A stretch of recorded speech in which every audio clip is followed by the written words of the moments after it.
আপনার কিন্তু চারিদিকে ঠিক মতো খেয়াল রাখা লাগবে।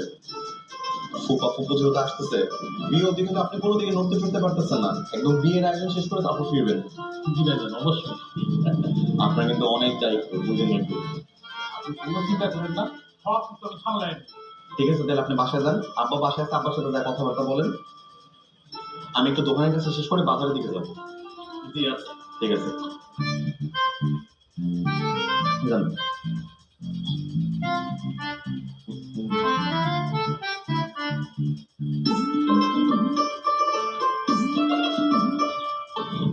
হ্যালো ভাই, জি। দুটোকে দেখছেন? হ্যাঁ ভাইজান তো দোকানে আমার বললো চাচাদের সাথে মিলা বাকি কাজগুলো করে ফেলো। আচ্ছা।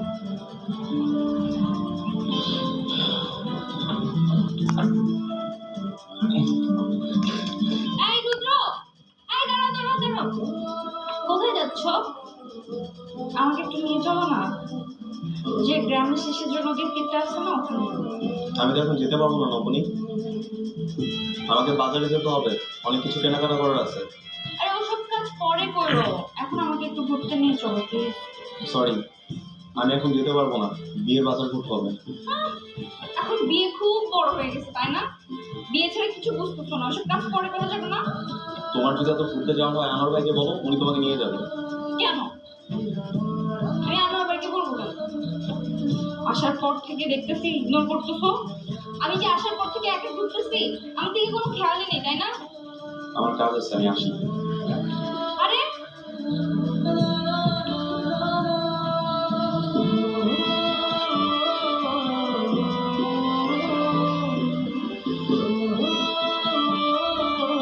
তোকে আমাদের সবার খুব পছন্দ হয়েছিল।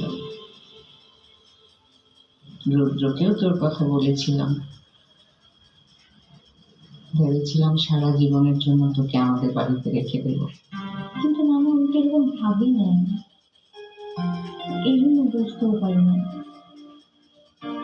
তবে এখন একটু একটু বুঝতে পারছি। রুদ্র তোকে খুব পছন্দ করত, তোর কথা বলাতে এমন লজ্জা পেল, মুখটা একদম লাল হয়ে গিয়েছিল। কিন্তু ও তো বিয়েতে রাজি হয়ে গেছে,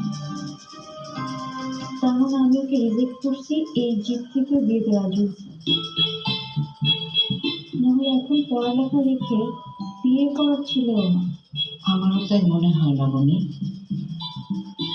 নাহলে তো ও তো বিয়েতে রাজি হতো না।